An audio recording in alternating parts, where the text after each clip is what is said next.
بسم اللہ الرحمن الرحیم رب اشرح لی صدری ویسر لی امری واحلل عقدۃ من لسانی یفقہوا قولی صدق اللہ العظیم۔ عزیز پاکستانی السلام علیکم۔ آج کے ویلاگ میں ہم بات کریں گے عمران خان کی نیب کیسز میں گرفتاری۔ لاہور ہائی کورٹ بھی جاگ اٹھا، اصلی اور سند یافتہ لاڈلے کون ہیں؟ عمران خان کی دو نیب کیسز میں عبوری ضمانت پر اسلام آباد ہائی کورٹ میں سماعت، مگر ان سب سے پہلے آج کی اہم ترین اور اچھی خبر، اور وہ یہ ہے کہ اسلام آباد ہائی کورٹ کے دو رکنی بینچ میاں گل حسن اورنگزیب اور جسٹس سمن رفعت امتیاز نے ایک انتہائی دلیرانہ اور منصفانہ فیصلہ دیتے ہوئے جج ابو الحسنات پر مشتمل خصوصی عدالت کو سائفر کیس کے ٹرائل سے روک دیا ہے۔ یعنی کہ یہ ایک بار پھر ثابت ہو گیا ہے کہ سائفر کیس ایک من گھڑت، جھوٹا اور سیاسی کیس ہے، اور اس کا مقصد ایک وفادار، ملک سے محبت کرنے والے اور ایک حقیقی عوامی وزیر اعظم کو جیل کی سلاخوں کے پیچھے رکھنا ہے، اسے عوام سے دور رکھنا ہے اور اس کو اس حد تک مجبور کرنا ہے کہ وہ ایک ایسی ڈیل پر تیار ہو جائے جس میں عوام کے مفادات کا سودا ہو، جس میں جمہوریت اور انصاف کے تقاضوں کا قتل ہو اور پھر خفیہ طاقتوں کا راج ہو۔ میں ڈاکٹر جسٹس میاں گل حسن اورنگزیب اور سمن رفعت امتیاز کو مبارکباد دیتا ہوں کہ انہوں نے جس دلیری سے اس کیس کا فیصلہ سنایا ہے، یقیناً آنے والے دنوں میں عدلیہ میں ان کے بھرپور کردار کو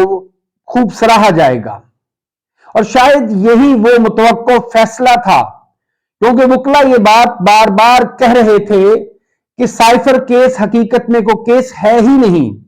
یہ جھوٹ اور من گھڑت کہانی ہے جس کا مقصد عمران خان کو ٹارگٹ کرنے کے سوا کچھ نہیں تھا،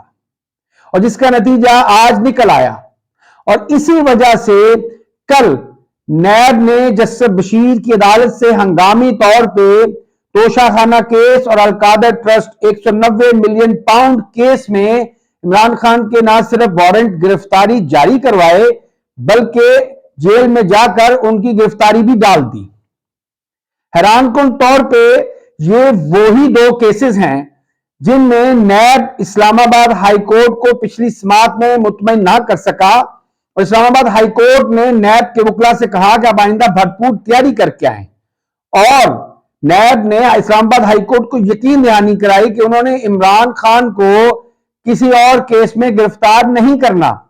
مگر کل یہ اچانک کیا گیا۔ اس سے لگتا ہے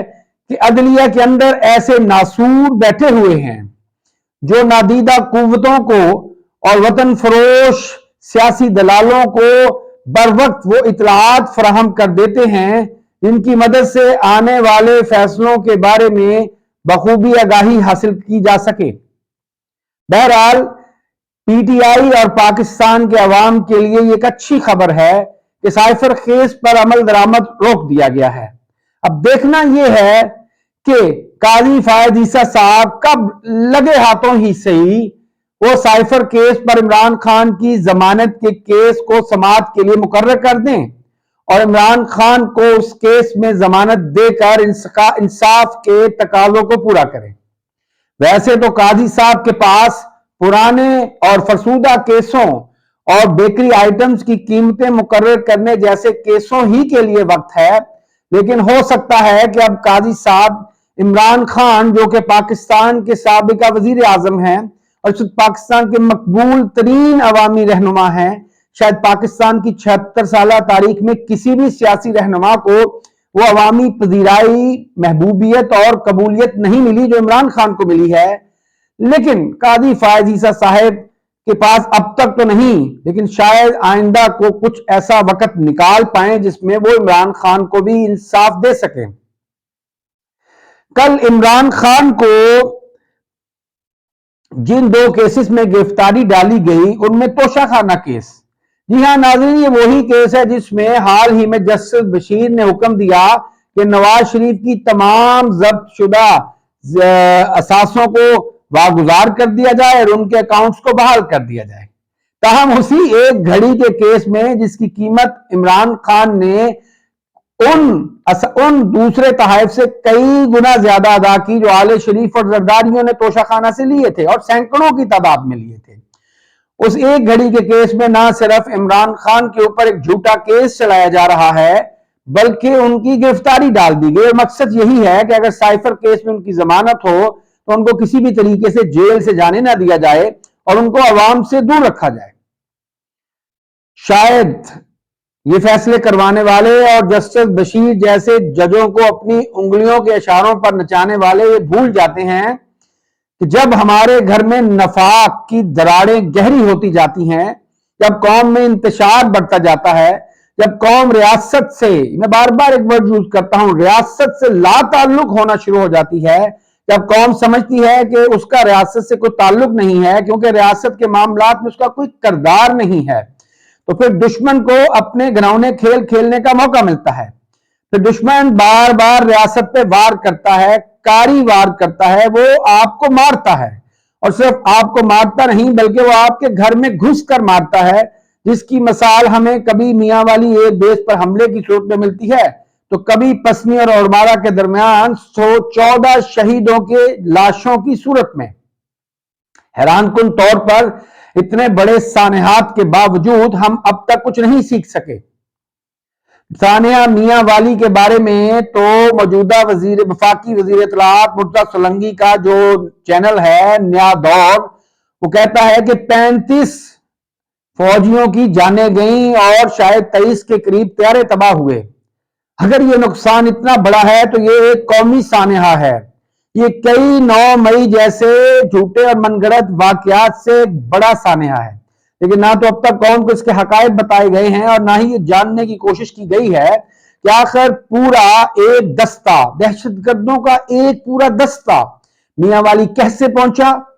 کس نے ان کو راستہ مہیا کیا، کس نے ان کو سہولت کاری کی، اور کیسے انہوں نے قلعہ نما دیواریں کراس کر کے ریاست پاکستان کو اتنے بڑے نقصان سے دوچار کیا۔ لیکن ہمیں تو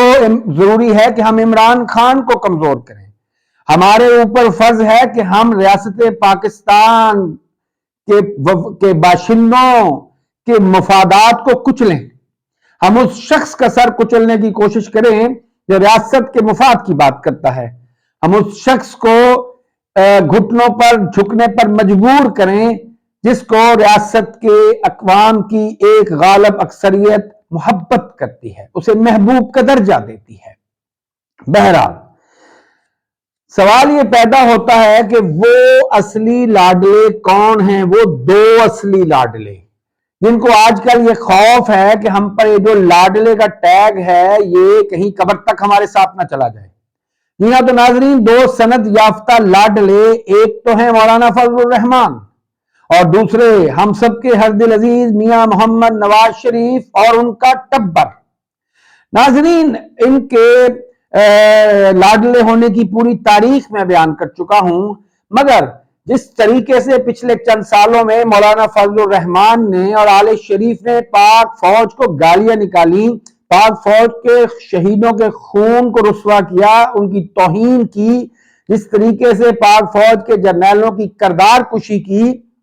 لیکن اس کے باوجود اگر وہ اقتدار میں لائے جاتے ہیں تو اس سے صاف ظاہر ہوتا ہے کہ وہ ہی لاڈلے ہیں، اور ان پر یہ جو لاڈلے کا ٹھپا لگ چکا ہے، یہ بقول ہارون الرشید اگر 7 سمندروں کے پانی سے بھی دھویا جائے تو دھویا نہیں جائے گا، کیونکہ یہ وہ کلنک کے ٹیکے ہیں جو ان دونوں کے ماتھے پہ ہیں، اور یہ دونوں ریاست کے ماتھے پر لگا ہوا کلنک کا ٹیکا ہے۔ یہ وہ بدبخت لوگ ہیں جنہوں نے ہمیشہ دین اور پاکستانیوں کے مفادات کا سودا کیا، انہوں نے پاکستان کو بیچا، جمہوریت کو بیچا اور دین کو بیچا، اور یہی وہ سند یافتہ لاڈلے ہیں جو ایک بار پھر انتخابات سے راہ فرار اختیار کرنا چاہتے ہیں۔ وہ کسی نے کیا خوب کہا ہے کہ اب نواز شریف ایک ہی صورت میں انتخابات جیت سکتے ہیں، وہ یہ ہے کہ عمران خان ان کو تحریک انصاف کا ٹکٹ جاری کر دے۔ کیا بات ہے، کیا خوب ہے۔ آل شریف کو اس وقت لاہور شہر میں وہ حلقہ نہیں مل رہا جہاں سے وہ انتخاب لڑ سکیں، اسی لیے وہ لاڈلے اب چاہتے ہیں کہ جن کے وہ لاڈلے ہیں وہی ان کو اسمبلیوں میں پہنچا دے اور اگر بلا مقابلہ پہنچا دیں تو کیا ہی بات ہے، کیونکہ بلا مقابلہ کے بغیر تو نواز شریف اسمبلی میں پہنچنے والا لگتا نہیں ہے۔ ناظرین، آپ جانتے ہیں کہ چند دن قبل جڑاوالا میں ایک سانحہ ہوا جہاں 30 سے زائد عیسائیوں کی مذہبی عمارات اور ان کے مقامات کو جلا دیا گیا۔ ایک جھوٹا فسانہ توہین رسالت یا توہین قرآن کا گھڑا گیا اور اس کے نتیجے میں پاکستان کے پرامن اقلیت کو نشان عبرت بنانے کی کوشش کی گئی۔ در حقیقت اس واقعے کو کرنے کا بنیادی مقصد ریاست کے عوام کی توجہ ریاست کے سیاسی، سماجی اور معاشی معاملات سے ہٹانا تھا۔ ایسے واقعات ہمیشہ اسی لیے آرکسٹریٹ کیے جاتے ہیں، ان کو تشکیل دیا جاتا ہے تاکہ قوم کی توجہ اصل مسائل سے ہٹا دی جائے۔ پنجاب حکومت نے اس انتہائی بڑے سانحے پر ایک JIT بنائی اور اس کے بعد جوڈیشل کمیشن بنانے سے انکار کر دیا۔ اچھی بات یہ ہے کہ کل لاہور ہائی کورٹ نے پنجاب حکومت کو یہ ہدایت کی ہے کہ اپنے فیصلے کو ریویو کرے اور سائلین کی تسلی اور تشفی کے لیے جوڈیشل کمیشن بنائے تاکہ جس کے سامنے سائلین جا کے اپنے بیانات دے سکیں اور وہ شواہد پیش کر سکیں جن سے جڑاوالے سانحے کے اصل مجرمان تک کی گردنوں تک پھندا یا قانون کی گرفت ہو سکے، اور ساتھ ہی ساتھ آئندہ ایسے سانحات سے بچنے کے لیے اہم تدابیر بھی اختیار کی جا سکیں۔ آج اسلام آباد ہائی کورٹ میں نیب کے جو 2 اور کیسز ہیں ان میں بھی عمران خان کی ضمانت کے اوپر ہیئرنگ ہوگی، جسٹس عامر فاروق اس کی ہیئرنگ کریں گے۔ ہم امید کرتے ہیں، ہم اللہ تعالیٰ سے دعا کرتے ہیں کہ اللہ تعالیٰ پاکستانی عدلیہ کو اتنی ہمت اور جرت دے کہ وہ پاکستانی قوم کو وہ انصاف دے سکے جس کا انہوں نے حلف اٹھایا تھا۔ اللہ آپ سب کا اور پاکستان کا حامی و ناصر ہو۔ پاکستان زندہ باد، پاکستانی قوم پائندہ باد۔ شکریہ والسلام۔